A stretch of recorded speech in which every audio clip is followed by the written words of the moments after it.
Stay with me, because inside Rikers Island, silence can be deadly. The siren started just after 2:13 a.m. Correction officers stormed Housing Unit 7 with flashlights cutting through the dark. An inmate lay unconscious on the concrete floor, his jaw broken, his ribs crushed. But it wasn't the assault that froze the responding captain in place.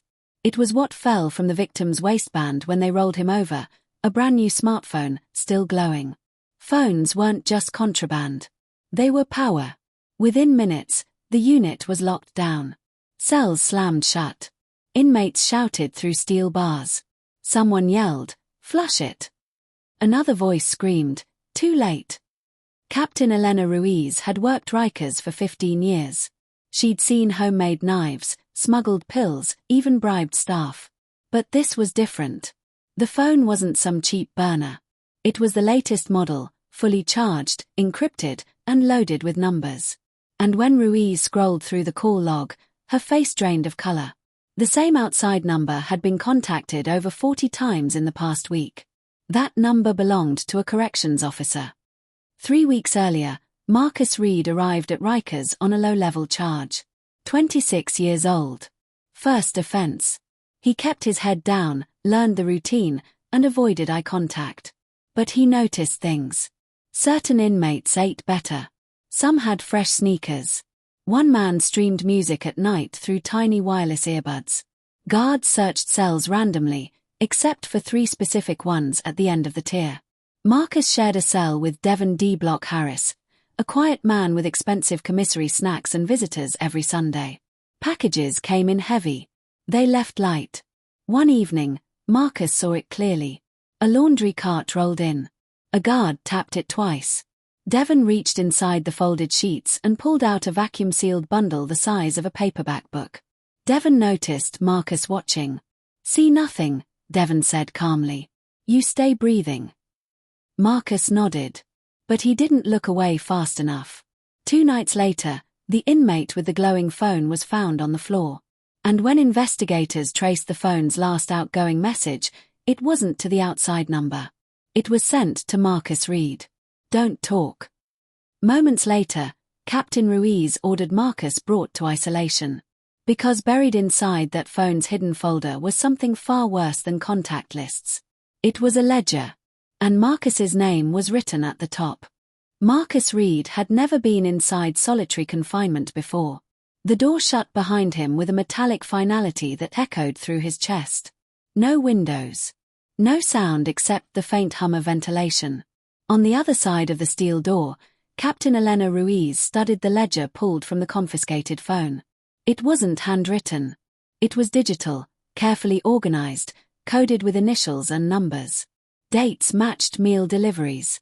Amounts matched commissary spikes. Transfers aligned with specific housing units.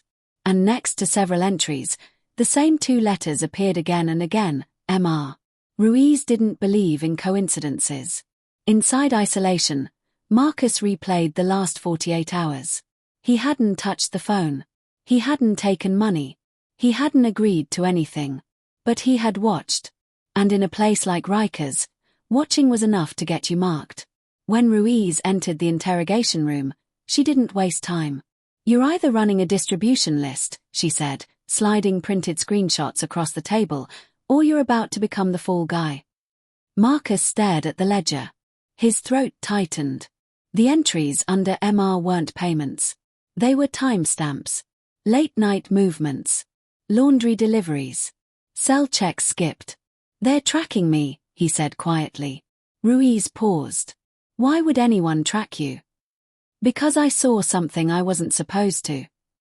He told her about the laundry cart. The tapped signal. Devon's warning. The guard who always looked away.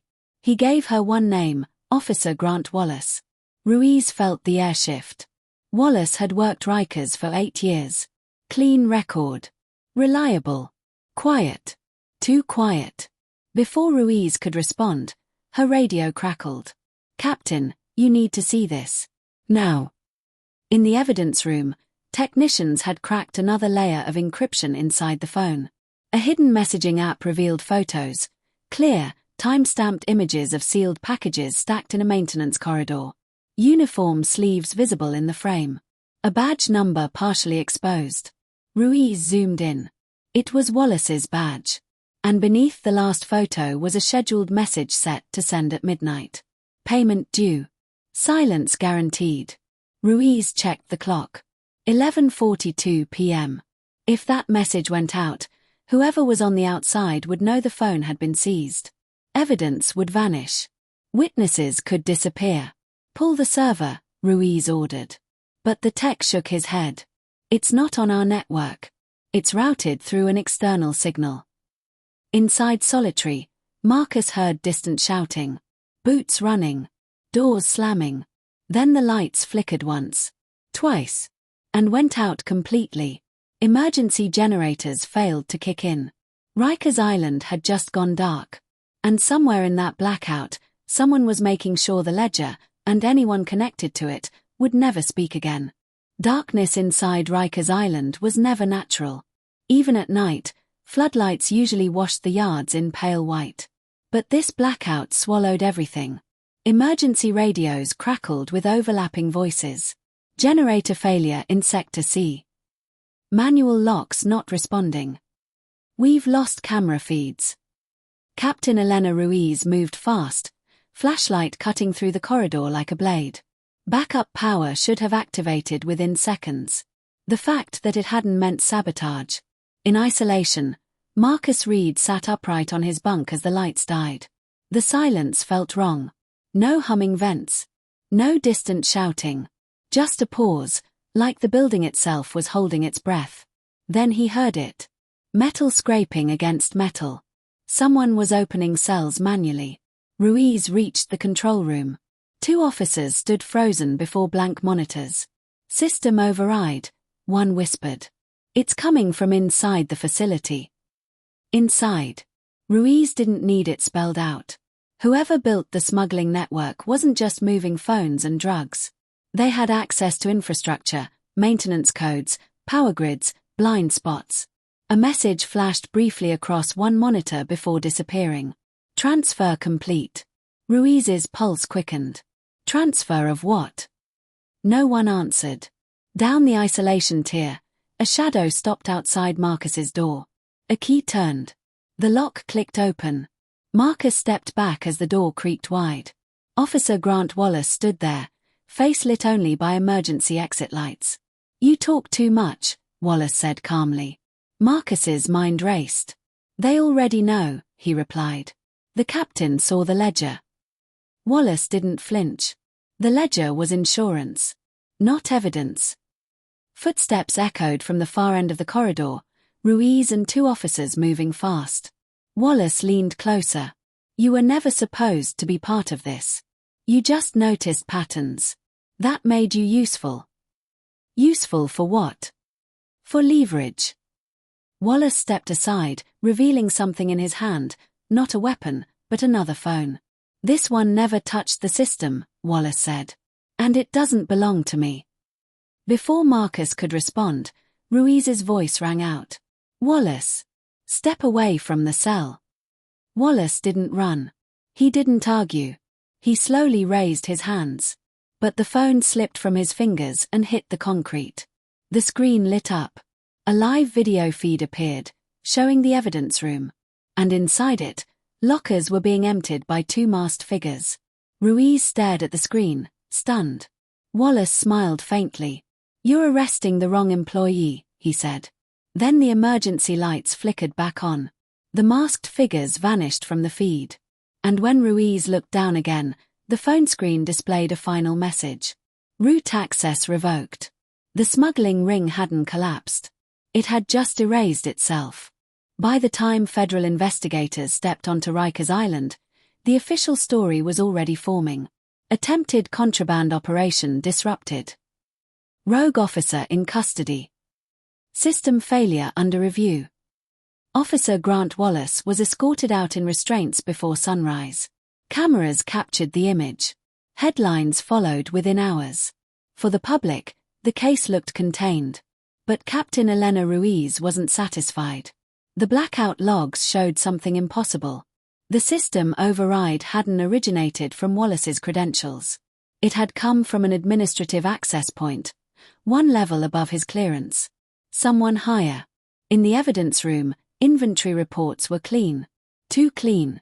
Items that should have been logged as missing were listed as transferred. Authorized. Signed off.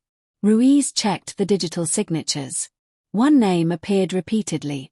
Deputy Warden Thomas Keller. Keller had overseen infrastructure upgrades the previous year. He controlled maintenance contracts, technology vendors, staffing rotations. He also chaired the Internal Review Board investigating the smuggling breach. Ruiz requested access to Keller's authorization history. Denied. An hour later, she received notice she was being reassigned pending internal evaluation for procedural misconduct. Wallace, meanwhile, remained silent during questioning.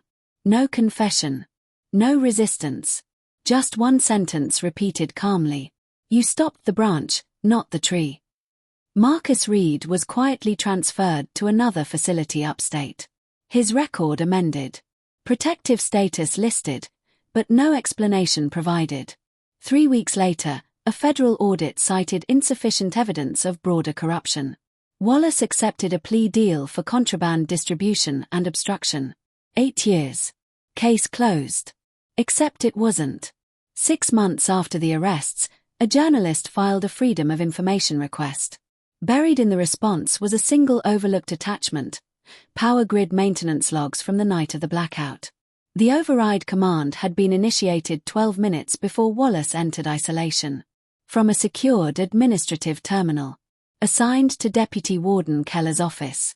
But when investigators attempted to question Keller, they were informed he had retired abruptly. Relocated overseas. No forwarding address provided. Captain Ruiz kept a printed copy of that log in her desk drawer. Because Wallace had been right. They had cut off a branch.